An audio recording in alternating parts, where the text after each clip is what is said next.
마음이 편안하고 또 행복한 마음을 갖습니다. 우리 담임 감독님과 또 교육자님들 또 장로님들 성도 여러분들의 얼굴을 보면 행복하다 이렇게 쓰여 있는 것 같습니다. 오늘 특별히 감독님께서 미주연에 가셔서 감독회장님과 미국 교회를 이렇게 또 회의를 진행을 하고 이제 귀국을 하실 텐데 마침 또 감독님 아드님이 이번에 목사 안수를 또 받죠. 그리고 감독님이 우리 기독교에 대한 감리에서 아주 중요한 역할을 많이 하고 또 중앙연회를 잘 이끌어 가셔서 얼마나 감사한지 모릅니다. 오늘 할렐루야 찬양단 그 찬양을 이렇게 들으면서 하나님 은혜에 감사해서 주님을 사랑하면서 섬기면서 살겠다. 귀한 찬양 얼마나 감동적인지 모릅니다. 우리 할렐루야 찬양단을 위해서 박수 한번 해주시죠.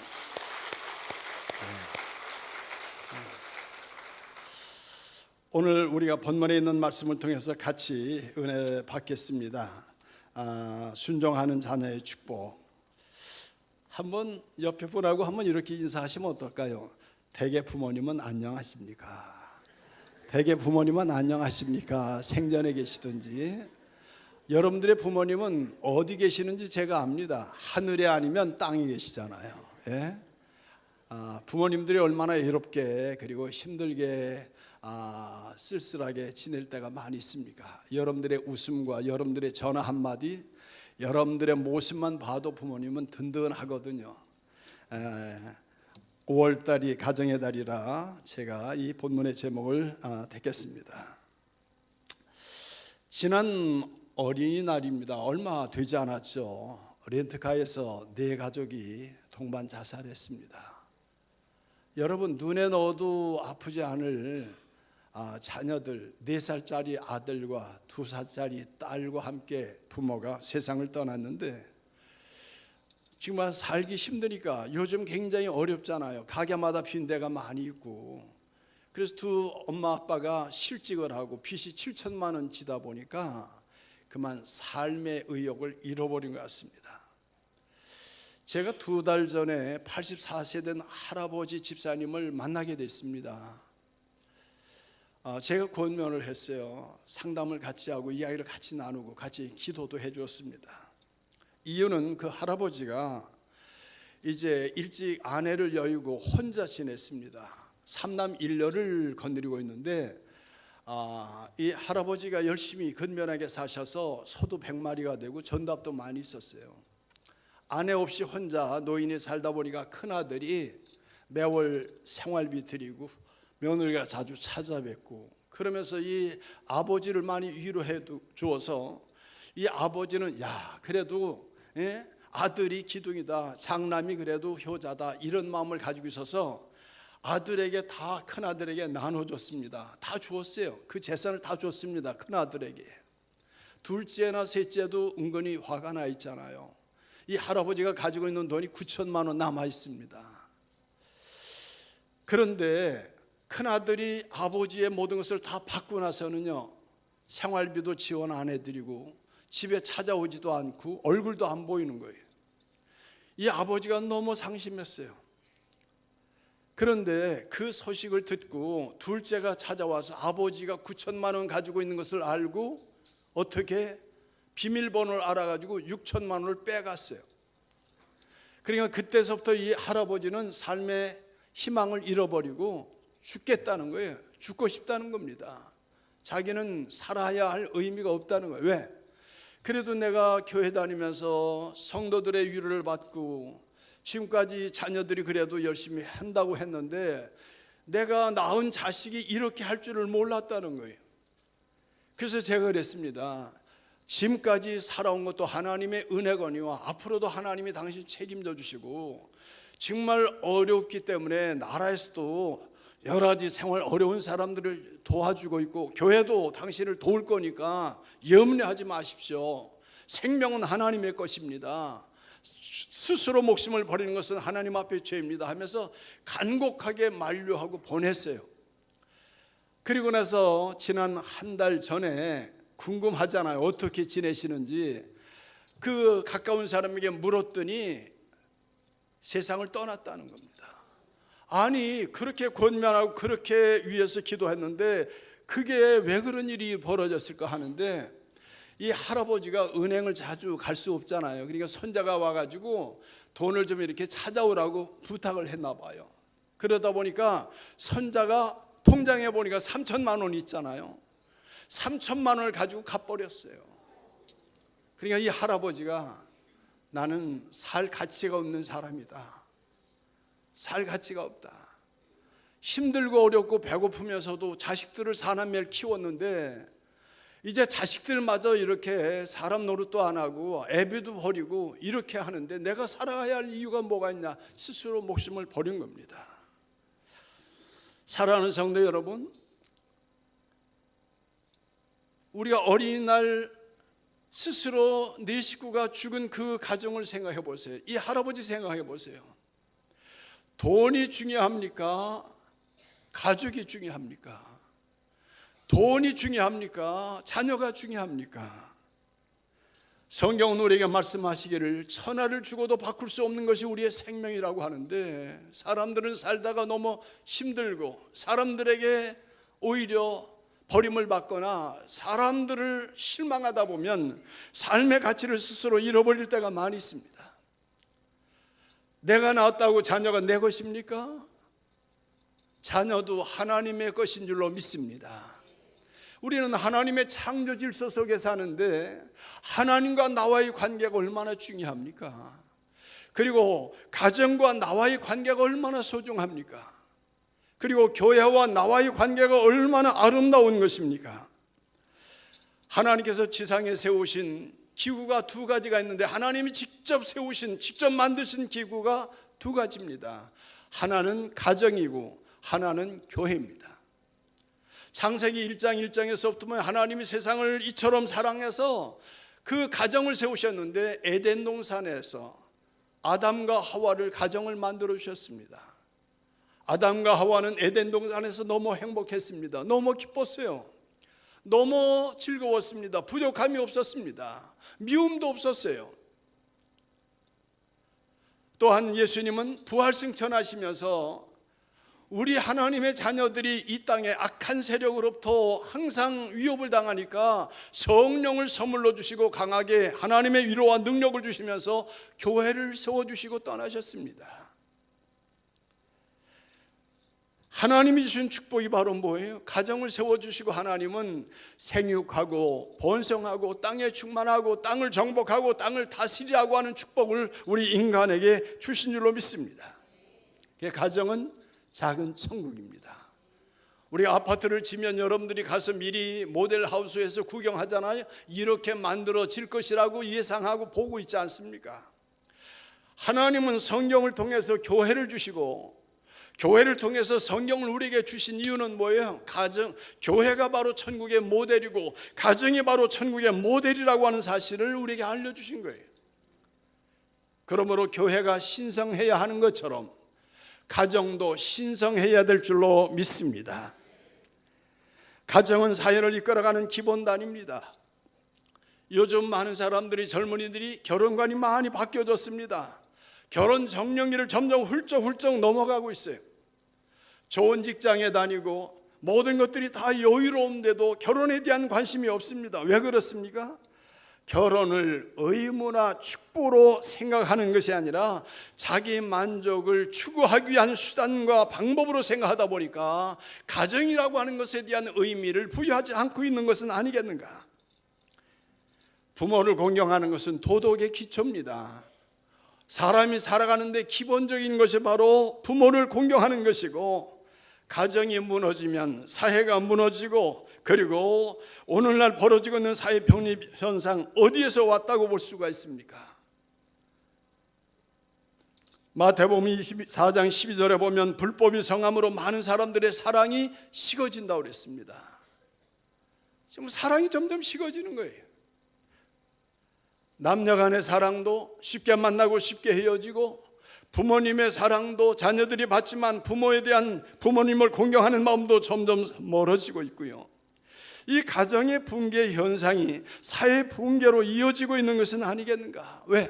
사람들은 이제 개인주의, 실리주의, 공리주의, 그러면서 이기적인 사회로 자꾸 가기 때문에 지금의 사회, 지금의 시대에 한마디로 잃어버린 사회 속에서 우리가 살고 있는 것은 아니겠는가? 무엇을?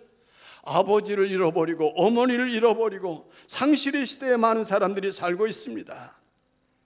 그래서 가족관계가 점점 단절되어 가고 있는 거죠. 가까워지는 것이 아니라 멀어지고 있기 때문에 만물의 마지막이 가까웠으니 너희는 근신하여 깨어 기도하라고 하면서 말씀으로 돌아가라고 우리에게 말씀하고 있습니다. 부모를 잃었기 때문에 부모의 권위도 점점 사라지고 있습니다.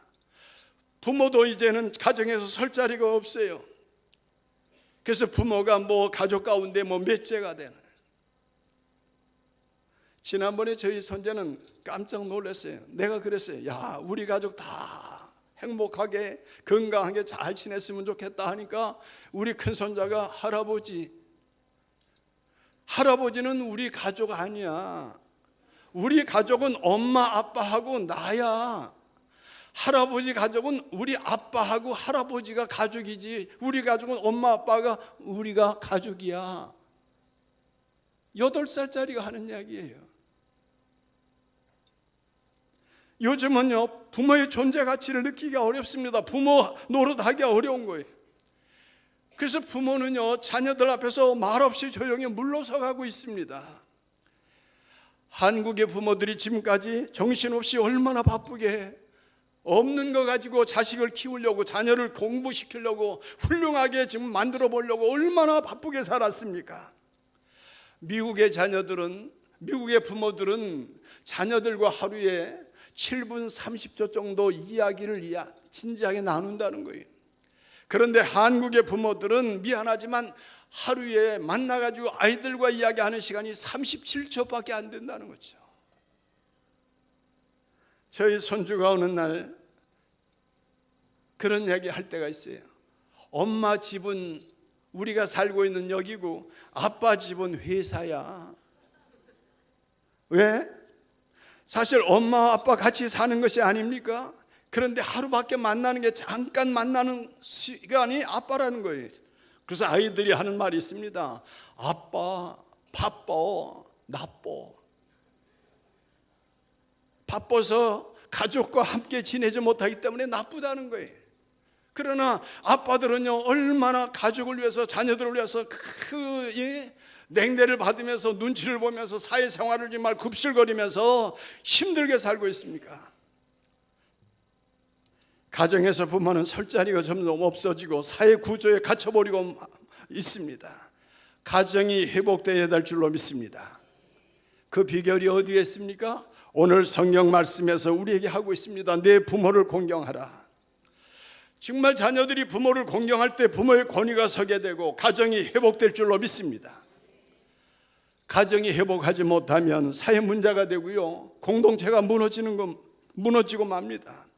우리가 열왕기상 18장 30절에 보면 엘리야가 그 이스라엘 백성들이 점점 하나님의 제단에서 멀어지고 하나님의 사랑에서 멀어지고 믿음에서 멀어졌을 때 우리는 무너진 제단을 다시 수축해야 된다고 이야기한 것처럼 무너진 가정을 다시 회복해야 될 줄로 믿습니다.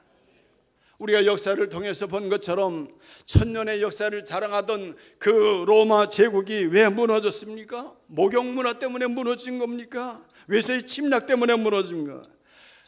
가정이 약화되고 그 서로 부모님을 공경하지 못하다 보니까 이기적인 그런 삶의 자리가 무너지게 된 줄로 믿습니다.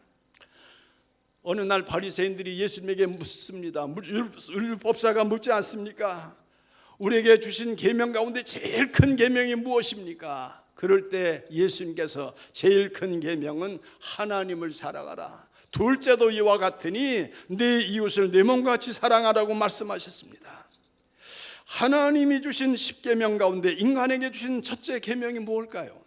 10계명 가운데 첫 번째에서부터 네 번째는 하나님에 대한 말씀입니다. 하나님에 대한 계명이에요. 5번째에서부터 10번째는 인간에 대한 계명인데 그 첫 번째, 5번째가 바로 내 부모를 공경하라고 하는 말씀입니다. 그리하면 내 하나님 여호와가 내게 준 땅에서 내 생명이 길리라. 이스라엘 백성들의 가장 큰 축복은 세 가지입니다. 지금도 여전히 마찬가지예요. 이스라엘 백성들은 지금도 땅이 가장 큰 축복으로 생각하고 있습니다. 한 채의 땅도 바벨론에게 참으로 한 채의 땅도 양보할 수가 없습니다. 두 번째로는 성전입니다. 하나님께 예배하는 성전은 그들에게 축복이었어요. 세 번째는 무엇입니까? 율법입니다. 하나님의 말씀입니다. 하나님의 말씀입니다. 바로 부모님에게 공경한다고 하면 하나님께서 내게 준 땅에서 내 생명이 길리라고 말씀하고 있는데, 땅은 기업입니다. 생명은 우리가 살아가는 평안이고 행복이고 사랑인 줄로 믿습니다. 여러분들이 행복하시길 주의 이름으로 축원합니다. 우리가 부모를 공경하는 것은 도덕의 기초요, 윤리의 기초입니다. 사람이 살아가는 삶의 기초입니다. 헬라 철인 소크라테스가 이런 말을 했습니다. 누구든지 부모를 공경할 줄 모르는 자와는 친구로 삼지 마라. 왜? 그는 인간의 첫걸음을 벗어나기 때문에, 인간으로서의 도리를 벗어나기 때문에, 사람으로서의 기본을 갖추지 못했기 때문에 그런 친구를 사귄들 오히려 해를 받을 수밖에 없다고 하는 사실입니다. 세상 사람들은 사람을 사귈 때 이해관계를 따집니다. 내게 이익이 되느냐, 나를 좋게 보고 있느냐, 잘해주면 친구로 가까운 사람으로 받아들이지만 부모는 조건을 따지지 않습니다. 잘났건 못났건, 배웠건 못 배웠건, 가졌건 못 가졌건 따지지 않습니다. 그러면서 부모는 자식을 위해서 안 먹고 안 입고 안 쓰면서 자식을 희생하면서 헌신하면서 키웁니다. 그래서 부모는요, 10자식도 얼마든지 키울 수 있지만 자녀들은요, 10자녀가 한 부모를 모시지 못한다고 하는 말이 있습니다. 부모님의 은혜는 우리가 노래하는 것처럼 하늘보다 높고 바다보다 깊은 사랑입니다. 여러분은 어떻게 태어났습니까? 하늘에서 뚝 여러분들이 태어났습니까? 부모님의 각고의 죽음의 고통과 양육의 수고와 교육의 헌신과 지금까지도 함께하는 그 부모님의 마음 때문에, 사랑하는 마음 때문에 우리가 태어나서 여기까지 지내온 줄로 믿습니다. 한번 저는 텔레비를 보다가 어느 입양자의 인터뷰를 들었어요. 어려서 어머니가 외국에 입양을 보냈습니다. 이 아이는 자라면서 내가 입양자라고 하는 것을 알았어요. 사람들은 입양한 사람은 부모가 버렸다고 생각하기 쉬워서 기자가 물었습니다. 당신이 성인이 됐는데 부모님을 만난다고 하면 부모님을 원망하지 않습니까? 부모님을 참으로 미워하지 않겠습니까? 이 입양자는 외국 생활하면서 얼마나 고통을 많이 당하고 그리고 차별을 많이 당했겠습니까? 그런데도 이 입양자는 이렇게 말합니다. 아닙니다. 내가 이 세상에 태어날 수 있었던 것은 부모님의 은혜입니다.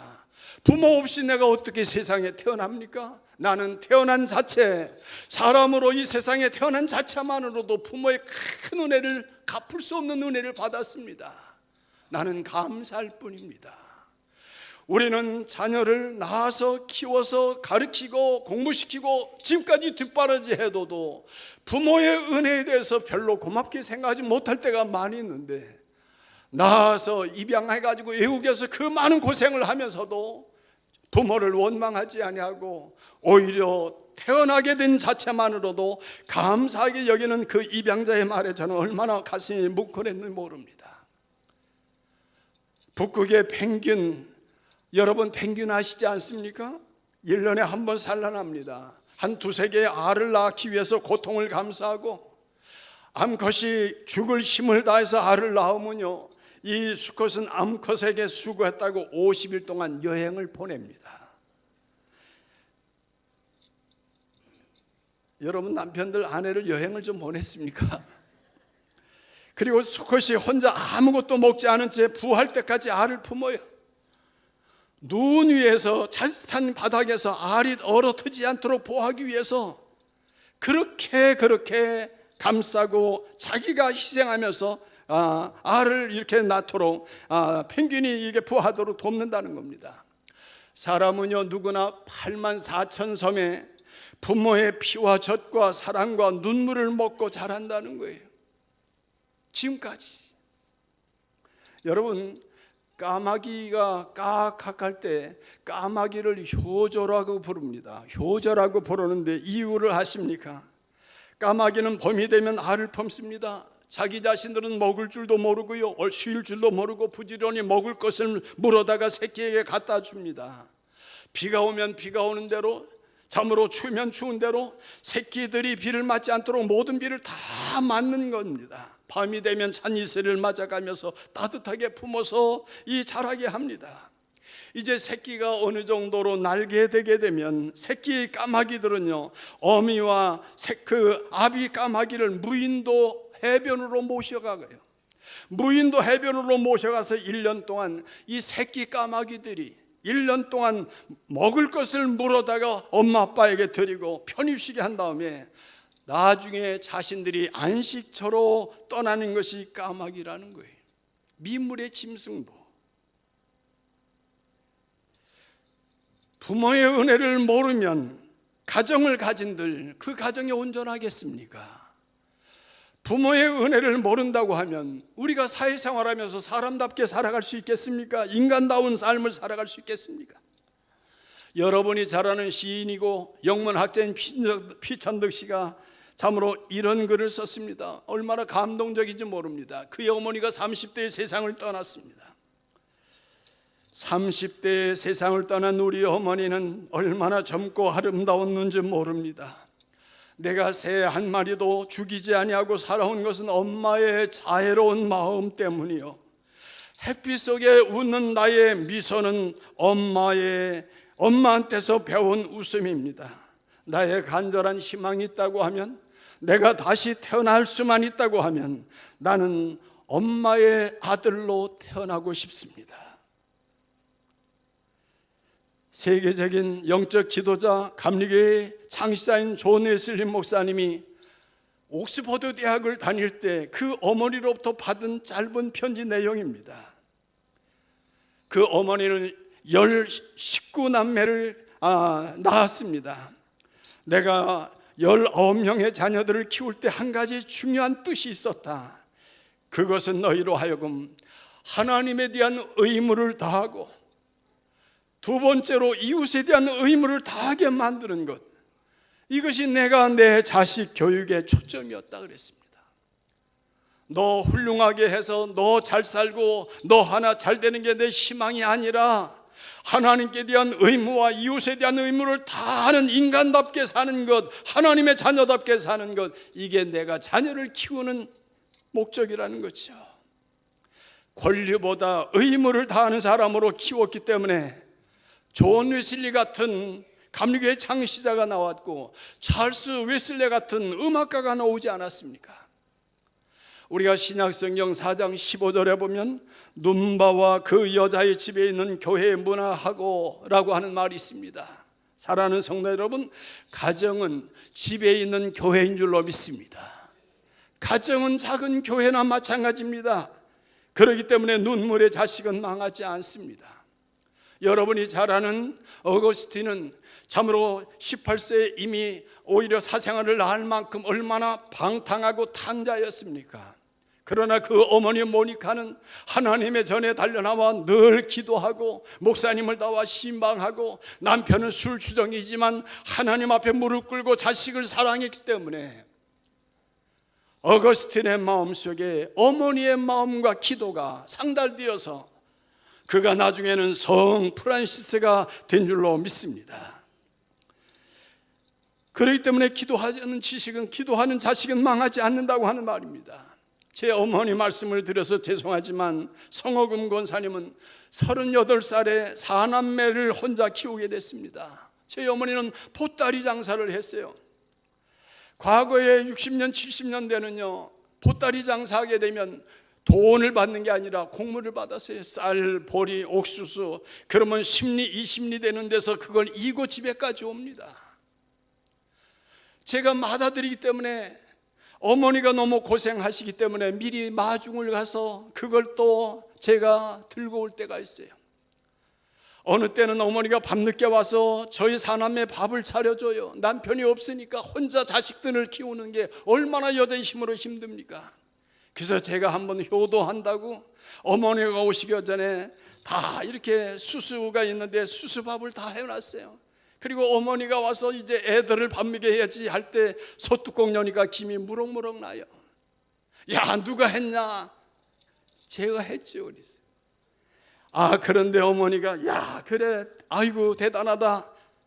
그런데 수수는 껍질을 벗기고 밥을 해야지 껍질째 넣으면 밥이 되냐?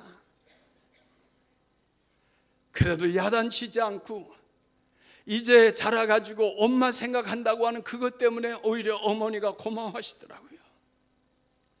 어머니가 연세가 많아서 요양병원에 수년 동안 계실 때 저는 목회자가 얼마나 바쁘겠습니까? 쉬는 날이 월요일이라 월요일만 되면 다른 거 다 전폐하고 어머니가 계시는 요양원에 가는 거예요.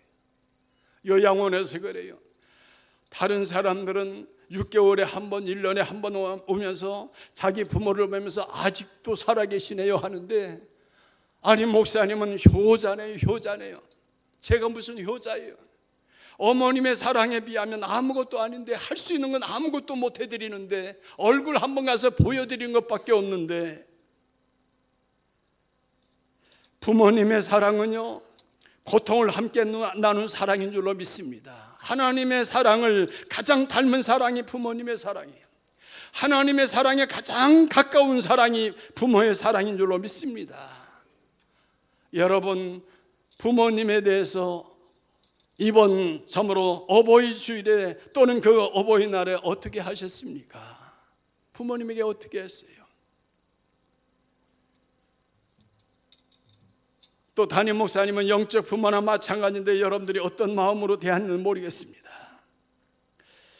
여러분, 1963년 사항관을 사살한 혐의로 최모 일병이라고 하는 사람이 사형 선고를 받아버리고 말았습니다. 사형을 받았어요. 그런데 그의 어머니, 아들의 범죄 소식을 들었습니다. 이 어머니가요, 아들이 이미 사형을 당한 줄도 모르고 한강에 투신을 해버리고 말았습니다. 그런데 투신한 자리에 보니까 조그마한 고무신 속에 편지 한 통을 남겼는데, 벗어놓은 고무신 속에 이렇게 쓰여 있습니다. 선생님들이여, 내가 아들 대신 죽을 테니 제발 내 아들 좀 살려주십시오. 짤막한 유서 속에서 이 어머니는 자식의 수치와 죄와 죽음과 고통까지라도 사랑으로 감싸는 모습을 볼 수가 있습니다.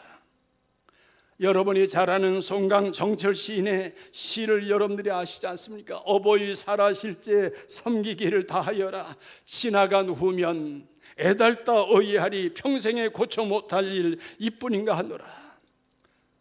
살아계시다고 하는 말은 우리가 부모를 공경할 수 있는 시간이 주어진다고 하는 사실입니다. 언제 부모님이 세상을 떠날지 우리는 아무도 몰라요. 지금 건강하다고 오래오래 사실 것 같지만, 지난 며칠 전에 64세 된 분이 갑자기 세상을 떠났어요. 건강하던 사람이 갑자기 세상을 떠났습니다.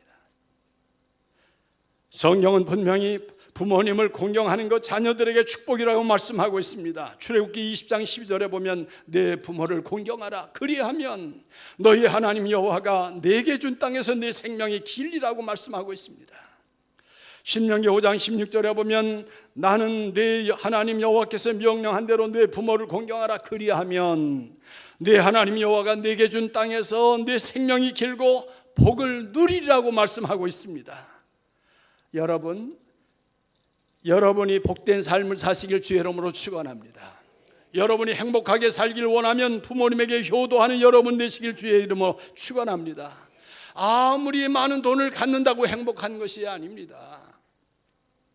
저희 아랫집에 사는 분이 그 전문 로펌에 계시는 분인데, 그분이 대한항공에 대한 모든 세무 담당이었어요.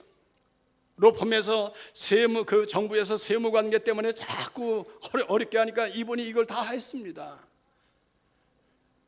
그리고 대한항공 회장님이 만 70세예요. 그런데 갑자기 세상을 떠났어요. 많은 돈을 가지고 있는 것이 행복이 아닙니다. 오래 사는 것이 행복이 아닙니다. 행복하게 사는 것이 행복인 줄로 믿습니다. 부모님을 공경하는 것, 출애굽기 21장 17절에 보면 그 아비나 어미를 저주한 자는 반드시 죽일지니라고 말씀하고 있습니다. 율법은 하나님을 회방하는 자와 부모에게 순종하지 아니하는 자를 죽이라고 말씀하고 있습니다. 무엇을 의미하고 있습니까? 부모님의 권위는 하나님이 주신 권위라는 거예요. 부모님을 회방하면 하나님을 회방하는 것이고, 부모님에게 불순종하면 하나님께 불순종하는 것이나 마찬가지라고 하는 것입니다. 여러분, 예수님은 요한복음 19장 26절에 보면 십자가 달려 죽어가시면서, 자신이 죽어가면서 그 어머니를 보면서 여자여 보셔서 아들입니다, 제자들을 향해서 내 어머니라 잘 모시라고 부탁까지 하셨습니다. 부모 공경에는 조건이 없습니다. 어떻게 해야 합니까? 존경하는 마음을 가져야 될 줄로 믿습니다. 여러분, 부모님을 공경하십시오. 부모님에게 순종하십시오. 순종이 제사보다 낫습니다. 부모님을 부양하시기 바랍니다. 핑계를 대지 말고, 성경에 보면 고르반이라고 해가지고 내가 예루살렘 성전에 미리 맡겨놨기 때문에 지금은 내가 찾을 수 없습니다, 그래서 내가 부모님에게 효도 못합니다, 이런 말이 나오지 않습니까? 때로는 내가 지금 집을 사기 때문에, 자녀를 교육하기 때문에 지금은 형편이 어려워서 못합니다, 이렇게 변명하는 것은 옳지 않다고 하는 사실이죠. 갈라디아서 6장 7절에 보면 사람이 무엇으로 심든지 그대로 되리라고 말씀하고 있습니다. 여러분, 부모님을 공경하심으로 심으시길 주의 이름으로 축원합니다. 기쁘시게 하는 거예요. 즐겁게 사시도록, 근심 없이 사도록, 편안하게 사시도록. 내 가정을 잘 이끌어가는 것도 부모님에게 효도하는 겁니다. 전화 한마디 자주 하는 것도 부모님에게 효도하는 거예요. 영국의 빅토리아 여왕은 인터뷰 중에 이런 말을 했습니다. 영국이 잘 사는 이유가 무엇입니까? 라고 이야기하니까 그 대답은 하나님 말씀을 읽고 성경 말씀대로 사는 겁니다. 미국 사람들이 제일 존경하는 에브라함 링컨은 미국의 과거와 미래를 통틀어서 성경책을 가이드북으로 삼고 살아야 우리가 하나님의 은혜와 축복을 받는다고 이야기하고 있습니다. 성경은 우리에게 뭐라고 말씀하고 있습니까? 내 부모를 공경하라. 그리하면 내가 땅에서 잘되고 내 생명이 길고 너를 모든 사람들이 복되다 이야기할 것이라고 이야기하고 있습니다. 야곱은 러시아의 문호 톨스토이가 세 가지 의문이라고 하는 질문에서 말하는 것처럼 이 세상에서 가장 귀한 시간이 언제일고, 이 세상에 가장 중요한 사람이 누구일고, 이 세상에 가장 중요한 일이 어떤 일인가를 이야기할 때 이 야곱은 이야기하지 않습니까? 가장 중요한 시간은 바로 지금이고, 가장 중요한 사람은 지금 내가 만나는 부모님이고, 가장 중요한 일은 성경 말씀대로 부모님에게 공경하는 것이라고 깨닫는다고 하는 사실입니다. 그래서 야곱은요, 깨달은 사람입니다. 후회할 말과 행동이 축복을 훔쳐간다고 하는 것을 깨달았어요. 우리가 할 수 있을 때 부모님에게 공경해서 하나님의 축복을 받으시길 바랍니다. 그래서 베델에서 야곱은 하나님이 과연 여기 계시거늘 내가 알지 못하였도다. 하나님이 여기 계시거늘 언제나 하나님의 축복이 함께하는 여러분 되시길 주의 이름으로 축원합니다. 마가복음 12장 31절에 있는 것처럼 내 이웃을 내 몸같이 사랑하라. 이건 시상의 명령입니다. 이웃 중에서 가장 가까운 이웃이 누구입니까? 바로 부모님입니다. 부모님을 잘 섬기면 하나님의 축복을 받게 되고, 부모님을 제대로 섬기지 못하면 하나님의 불순종하는 자녀가 됩니다. 부모님이 생전에 계신 분들, 부모님에게 효도하시기 바랍니다. 부모님을 공경하시기 바랍니다. 부모님을 행복하게 해드려야 여러분이 행복한 삶을 살아갈 수가 있습니다. 부모님이 안 계신 분들은 이웃을 사랑하시기 바랍니다. 이웃을 섬기시기 바랍니다. 그래서 하나님의 약속이 여러분에게 축복이 되시길 바랍니다. 땅에서 잘 되는 여러분의 인생이 되시길 바라고, 여러분들이 사는 동안 장수의 복, 참으로 평생 하나님이 주시는 평강의 복을 누리시길 바라고, 그리고 여러분들이 하나님의 축복으로 행복하게 사는 모습을 이방 사람들이 보면서 말라기 4장에 있는 말씀처럼 이방 사람들, 믿지 않는 사람들도 예수 믿고 부모님에게 공경하는 저 사람들이 행복한 사람, 행복한 가정, 행복한 하나님의 축복의 사람이라고 하는 사실이 들려지기를 축원합니다. 기도하겠습니다. 좋으신 아버지, 우리 예양의 모든 성도님들 생전에 부모님을 공경하고 이웃을 사랑하는